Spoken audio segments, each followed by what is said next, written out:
Hola a todos, ¿cómo están? Muy buenas tardes. Llegamos a nuestro podcast del día de hoy.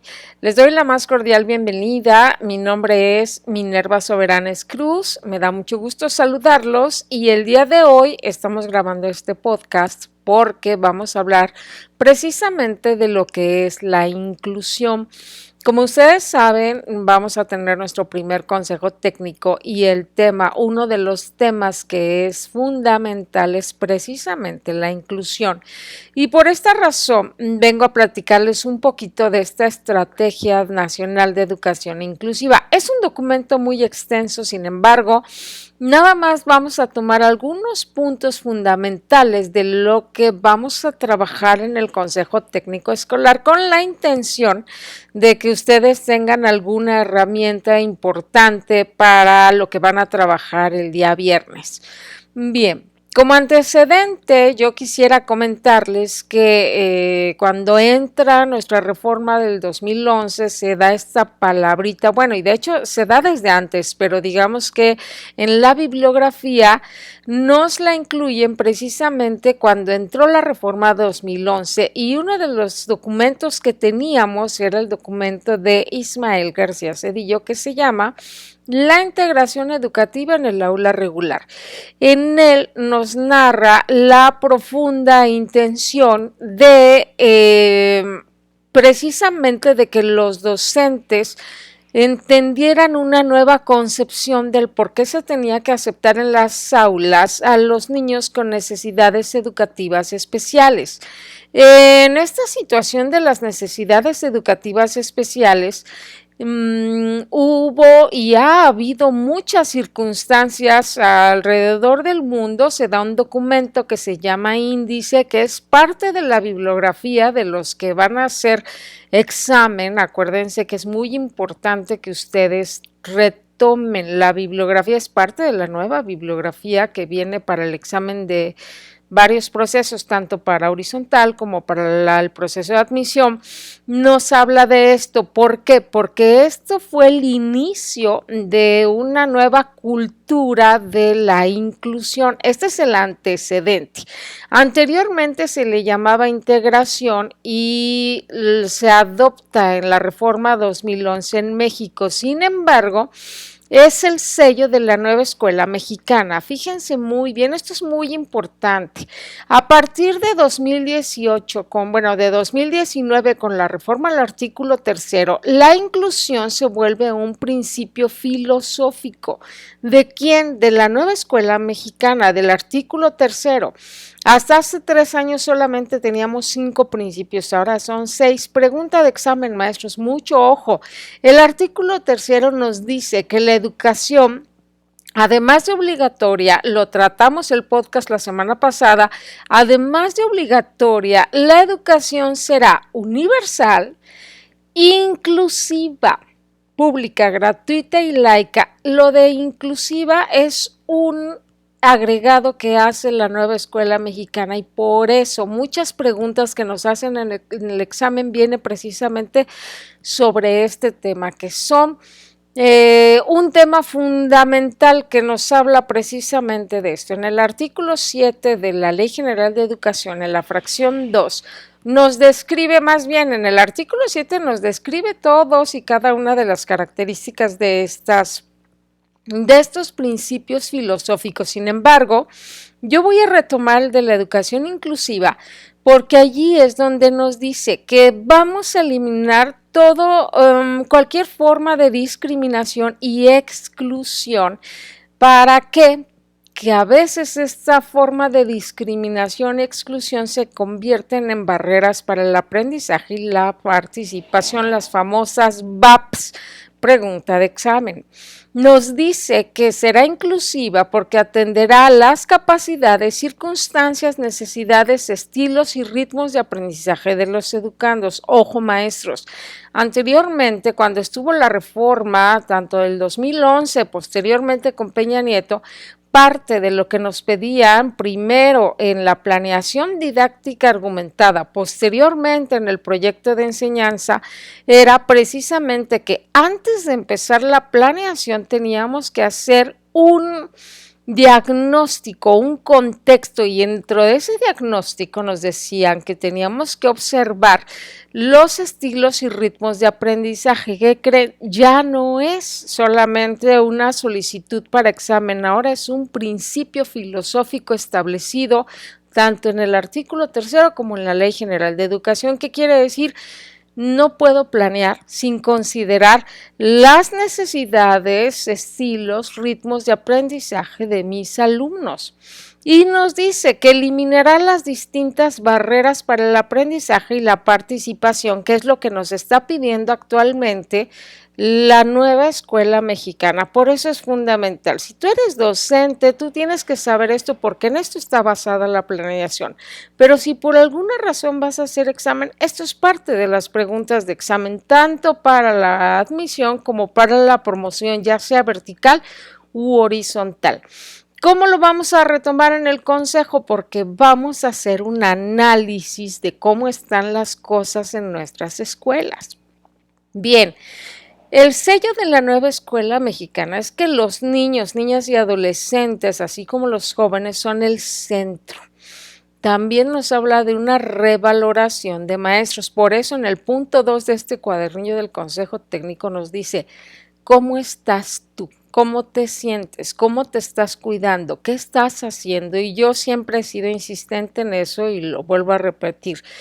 Nadie da lo que nos tiene. Hay que estar bien nosotros para poder estar bien con nuestros estudiantes. Por lo tanto, este enfoque se habla de un enfoque humanista, no solamente para los alumnos, sino también para el maestro, donde nos dice que tenemos que conservar la equidad y la excelencia. Acuérdense que de esto nos habla la nueva escuela mexicana.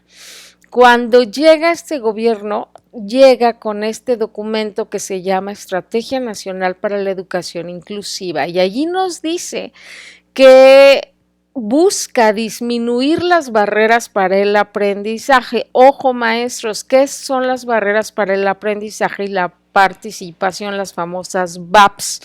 Son esas características que limitan el acceso, las oportunidades de aprendizaje, la permanencia, el tránsito y la participación en actividades. Esas VAPs se refieren a cualquier situación que se da en el sistema educativo, ya sea la práctica del docente, el entorno, la situación económica, muchas cosas que suceden que impiden que nuestros alumnos puedan aprender. Ejemplo, lo he mencionado en otros podcasts. Si yo tengo un alumno que no tiene una necesidad educativa especial, pero por ejemplo tiene una precariedad económica, ese niño tiene una barrera para el aprendizaje y la participación. Entonces, anteriormente la integración nos hablaba de los niños con necesidades educativas especiales. La inclusión nos habla de que no podemos excluir a nadie y de que como docentes tenemos que buscar la posibilidad de que todos y cada uno de nuestros alumnos aprendan, o sea, no dejar a nadie atrás, no dejar a nadie afuera. Repito, y no siempre hablamos de niños con necesidades educativas especiales. La exclusión es una privación de los derechos fundamentales y nos dice que se requieren políticas intersectoriales que se vean desde todos los planos.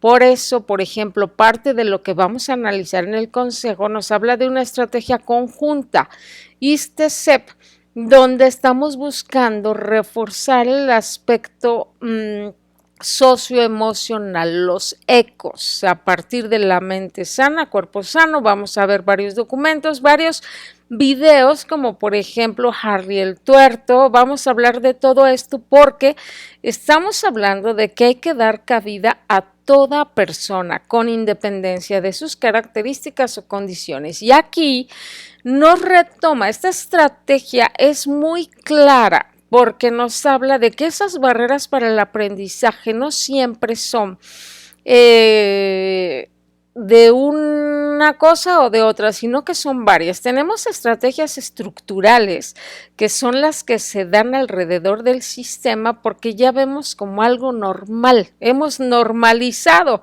casi algunas circunstancias de los niños que tienen algún problema. ¿Hay desigualdad? entre los niños, por lo tanto, ya es normal que tengamos uno que no puede aprender, ni modo, y eso es precisamente una barrera para el aprendizaje estructural. Están las normativas, que son todo lo que son las leyes, los ordenamientos jurídicos, etcétera, que impiden, omiten, invisibilizan, desprotegen algunas situaciones que se dan dentro de la educación. ¿Y cuáles son las que nos importan a nosotros? Las didácticas que ahorita voy a mencionar con lujo de detalle, que son aquellas que de las que somos protagonistas los docentes. Recuerden que la educación inclusiva debe generar accesibilidad, una de las 4 A's que maneja precisamente la nueva escuela mexicana. Y por eso, cuando entra la palabra de inclusión, ahora estarán escuchando y van a escuchar que nos proponen que exista un diseño universal de aprendizaje. Ojo, todavía no nos lo han pedido, pero hacia allá vamos. Un diseño universal de aprendizaje donde nosotros podamos prever que todos nuestros alumnos puedan ser atendidos. Ya tenemos un podcast al respecto, les sugiero, si alguien no sabe qué es el DUA, vaya a verlo, el diseño universal de aprendizaje, que viene precisamente como una propuesta de la nueva escuela mexicana. Acuérdense qué es lo que se busca, que exista el máximo logro de aprendizaje sin importar el punto de partida. Y aquí es donde se retoma la integración de las necesidades educativas especiales, así como la característica de cualquiera de nuestros estudiantes. Uno, aunque sea, viene a hablar aquí de la diversidad, una persona puede ser con características físicas, puede ser excluido por su color, por su cultura, porque es de un pueblo originario, porque viene en libre tránsito, porque fue deportado, porque sus papás son jornaleros, porque es pobre, porque por muchas razones, y eso es lo que nos está pidiendo el principio de inclusión. Vamos a analizar cuáles son las barreras que tienen nuestros alumnos, incluso los niños que tienen características especiales positivas, o sea que son prácticamente genios, se me fue ahorita el nombre, que son niños demasiado inteligentes con alguna característica muy especial, también sufren discriminación, porque a veces saben tanto que los demás no lo entienden, y entonces esto también es una barrera para el aprendizaje y la participación. Son niños con características sobresalientes. Entonces, fíjense bien, es muy importante que nosotros entendamos todo esto. Normalmente cuando nos hablan de exclusión, nosotros entendemos o pensamos en 4 posibles escenarios. Fíjense bien, la primera, luego pensamos en un niño con discapacidad. Ese niño que se vaya a la educación especial porque aquí no es que no quiera, es que no lo puedo atender. Tal vez para eso también la Ley General de Educación nos dice que los niños que no puedan ser atendidos en la escuela les van a brindar la oportunidad de tener acceso a escuelas especiales. Estamos de acuerdo, pero yo debo tener un poquito de conciencia y solidaridad de que hay niños que sí podemos atender en la escuela. Pensamos en discapacidad o pensamos también en la gente que es indígena, migrante, de comunidades rurales, de comunidades que están aisladas, decimos, esos pues están allá y los vemos como algo normal que sean excluidos, y eso no es correcto. Por eso en 2017 el nombre de la materia de español cambia a lengua materna español, porque el hecho de que no se le o de que el maestro exigía que el alumno hablara el español es un rasgo clásico de una exclusión. Entonces, por eso ahora tenemos lengua materna, ya sea español o si es alguna lengua originaria, también es respetable como tal. También vemos a los niños excluidos, a los que son con problemas de conducta. Anteriormente se les corría de una escuela o le damos las gracias, hasta luego, y era precisamente un ejemplo de exclusión o una cuarta acepción. lo vemos como una escuela que no está lista para acoger a la diversidad. Ejemplo, cuando tenemos a alumnos que tienen alguna característica diferente. La diversidad se presenta en muchas cosas en el aspecto económico, moral, religioso, sexual, en una cultura diferente, etcétera. Entonces, nosotros hablamos de esta inclusión porque vemos a esos 4 grupos excluidos como diferentes. Entonces, cuando hablamos de inclusión, quiere decir que es momento de traerlos a nuestras aulas, a las aulas regulares. Por eso, anteriormente se llamaba integración en el aula regular. Aquí nos dice el postulado que nosotros tenemos que atender a nuestros estudiantes con esas necesidades educativas específicas, viéndolo como algo natural. Son diferentes y es algo natural y es positivo porque esa diversidad le puede brindar una gran riqueza a nuestras aulas si nosotros estamos dispuestos a aceptar esa diversidad. Si de antemano yo no acepto esa diversidad, mucho menos lo van a hacer mis alumnos. Entonces, una de las cosas que hay que trabajar en el aula, maestros, es cómo voy a ayudar a los niños a que se acepten tales cuales son y que los demás los respeten y los acepten a partir del respeto que yo le dé como docente a mis alumnos en la clase. Nos dice, si el derecho a la educación significa algo, los sistemas educativos tienen que tomar en cuenta esa gama de diferentes características y necesidades. Por eso, ahora hablamos de visuales, auditivos, kinestésicos, de niños con un aprendizaje rápido, lento, promedio, y vamos analizando muchas otras características. Nosotros vamos a incluir a todos los alumnos, también a los que tienen alguna necesidad educativa especial.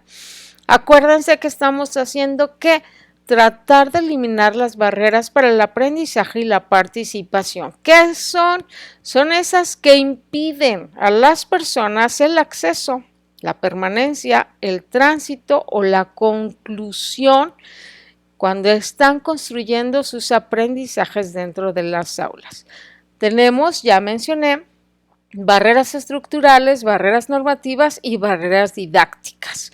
A mí no vamos a entrar hoy aquí en las barreras estructurales ni en las barreras normativas porque estos son un estudio que más adelante tendremos un taller respecto a la escuela, a la Estrategia Nacional de Educación Inclusiva, que es mucho más amplio, es un documento de más de 100 hojas, pero aquí voy a hablar solamente de las estrategias o de las barreras didácticas.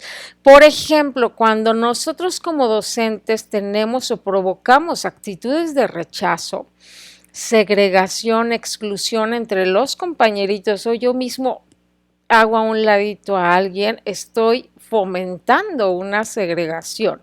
Cuando hay un clima escolar hostil, por ejemplo, que los docentes estén peleando constantemente, que no se pongan de acuerdo, que hay insultos, y eso si lo ven los niños, obviamente es una de las características para que existan pues barreras para el aprendizaje. No van a aceptar la diversidad porque sus maestros no lo hacen y acuérdense que el aprendizaje se da por observación e imitación. Cuando hacemos uso de recursos didácticos homogéneos, estamos fomentando la exclusión porque yo tengo que considerar que cada uno de mis alumnos es diferente. Cuando nuestras estrategias no consideran la diversidad, acuérdense que por eso hacemos diagnóstico. No es lo mismo quien tiene un recurso, una posibilidad, una característica, un estilo de ritmo que el otro. Entonces, por eso tenemos que hacer algunas adecuaciones. Cuando nuestras planeaciones no atienden a esa diversidad, también estamos generando barreras para el aprendizaje. Estas barreras de la comunicación nos hacen precisamente que se vaya generando cada vez de manera más notoria precisamente que nuestros alumnos no estén adquiriendo los aprendizajes y entonces no se fomenta la inclusión y el no dejar a nadie atrás y no dejar a nadie fuera. Entonces, falta de pertinencia, adecuación intercultural, nulos espacios para la participación de los niños. Acuérdense, maestros, en el artículo 3 lo vimos. Nosotros estamos fomentando alumnos de manera integral y eso quiere decir que todos tienen que generar un pensamiento crítico, reflexivo, analítico, que los niños tienen que aprender a expresarse, a ser ciudadanos para la transformación. Entonces, todo esto nosotros tenemos que considerarlo si es que queremos realmente empezar a ir eliminando esas famosas barreras para el aprendizaje. Esta estrategia nos dice que tenemos que eliminar esas VAP, como asegurando 4 cosas. Primero, la presencia, que todos los niños lleguen a nuestras escuelas, ya sea con necesidades y necesidades, ricos, pobres, de la cultura, de culturas originarias, pero que lleguen.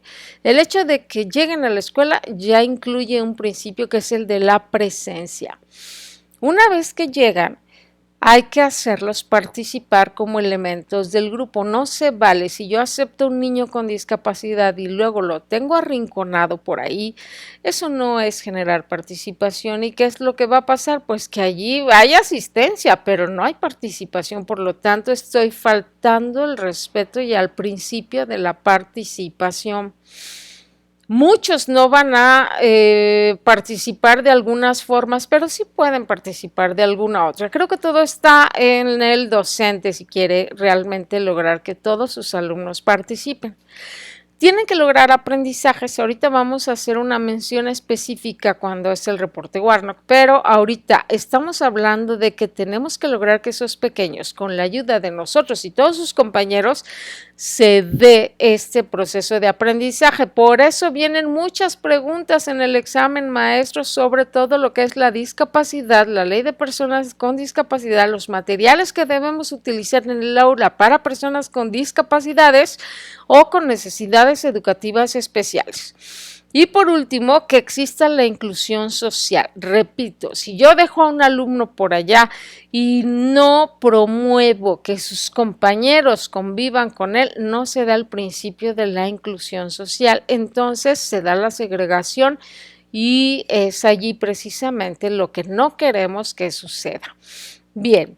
Entonces, ¿qué más debe implementar el maestro? El famoso diseño universal para el aprendizaje, el DUA.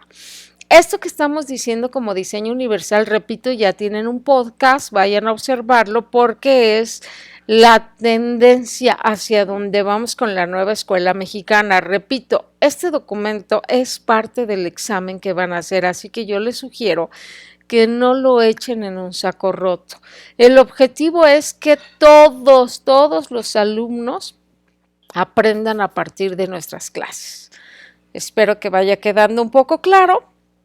Bien, así como en la integración que entró en 2011 desde el proyecto Índice, anteriormente la integración se hacían algunas adecuaciones curriculares, porque así nos lo pedía el programa. Una vez que cambiamos a la inclusión como principio filosófico, estamos hablando de inclusión y de ajustes razonables. Con la integración teníamos adecuaciones curriculares. Con la inclusión voy a hacer un diseño universal de aprendizaje, de manera que nosotros solamente tengamos que hacer algunos ajustes razonables, que no es tema de este podcast, pero es diferente cuando solo haces un ajuste porque tú ya contemplaste a todos, a cuando tienes que hacer algunas adecuaciones específicas porque son para un alumno que tiene una característica especial. Son cosas diferentes. Y esto, repito, es parte de lo que ustedes deben conocer y es muy importante. Por último, quisiera cerrar con lo que es el reporte Warnock, que se da en 1978. Considero muy importante, este es un documento que se da desde hace muchos años, bueno, 1978. Lo toma y lo retoma todos los libros que hablan de documentos como el índice de la integración educativa en el aula regular de Ismael García Cedillo. ¿Yo por qué lo retomo? Porque es el antecedente más importante. Muchos docentes nos dicen, maestro, es que ¿qué hacemos con esos alumnos? Yo no puedo atenderlos, no tengo la capacidad. Sí. El reporte Warnock nos dice que a partir de que se hace esa declaración, dice, ningún niño debe ser considerado ineducable. Es un derecho de todos. Lo dice el artículo 3 constitucional en México y cada artículo en cada país que vayan lo dice. Es un derecho universal el poder tener acceso a la educación. Entonces, ¿qué sucedía cuando, por ejemplo, alguien iba a una escuela de educación especial? En primer lugar, no hay en las comunidades. Los papás tenían que gastar un dineral para poder traer a sus hijos a un centro especializado. Segundo, representaba un gran gasto económico, el niño era segregado, sus compañeros eran los que estaban allá. ¿Y qué pasaba cuando por alguna razón el padre de familia fallecía? El niño también fallecía, porque nunca tuvo la oportunidad de socializar. Entonces, este reporte Warnock nos dice que son dos los fines. Primero, que el niño aumente el conocimiento que tiene del mundo en el que vive, que sea capaz de socializar, que conozca quiénes son, sepa que tiene responsabilidades dentro de este mundo. Y segundo, promover la autosuficiencia y la independencia, que es a lo que se dedican las escuelas de educación especial. El enfoque no es tener niños de 10, sino tener niños y jóvenes que sean capaces de integrarse a la vida en sociedad, y para eso se requiere precisamente que ellos socialicen con sus compañeros, y de esto se trata el reporte Warnock. De hecho, es muy claro en el final. Vamos a aceptar alumnos con muchas características, no porque queramos eruditos, los aceptamos porque ellos tienen que aprender a convivir y a hacerse independientes. Y nos dice, evidentemente los niños encuentran diferentes obstáculos en su camino hacia esto, sin embargo, para algunos, incluso los obstáculos son tan enormes que la distancia que recorrerán no será muy larga. Ustedes saben que tenemos alumnos que por muchas circunstancias no van a tener una vida escolar muy larga. Por lo tanto, en ellos cualquier progreso es significativo. Hay que tener empatía, maestros, solidaridad, cariño, amor a la función. Con esto cierro este podcast. No se trata de entrar en mucho detalle, es un documento muy largo y lo que queremos nada más es que les quede claro a qué se refiere el tema de la inclusión. La educación inclusiva nos dice que nadie puede ser excluido, que nuestros alumnos puedan alcanzar el máximo logro de aprendizaje de acuerdo a sus características. Para eso se requiere que se hagan ajustes, por eso lo estamos viendo, porque ¿qué ajustes tengo que hacer en mi planeación para lograrlo? Y que nuestros niños puedan concluir sus estudios, que no se nos queden en el camino. Reforzar su autoestima, promover el respeto a su dignidad, a sus derechos, a sus libertades, fomentar el aprecio a la diversidad humana, desarrollar su personalidad, sus talentos, su pensamiento crítico, su compromiso social y su creatividad. Esto es lo que pretende la Estrategia Nacional para la Educación Inclusiva. Espero que vaya quedando un poquito claro. Esto es lo que viene poquito a poco y que se va a ir insertando, es la pieza fundamental de la nueva escuela mexicana. Lo tenemos que tener muy claro, en primera, porque nosotros lo aplicamos en la clase, y en segunda, porque si queremos ser evaluados, son de las cosas que son fundamentales que sí conozcamos. Bien, con esto damos por terminado, les mando un abrazo, ya estamos empezando nuestro curso, ya tienen aquí arribita un video donde describo lo que es el curso de preparación y pues yo me despido por hoy y cuídense mucho, no bajen la guardia y que estén muy bien. Hasta luego.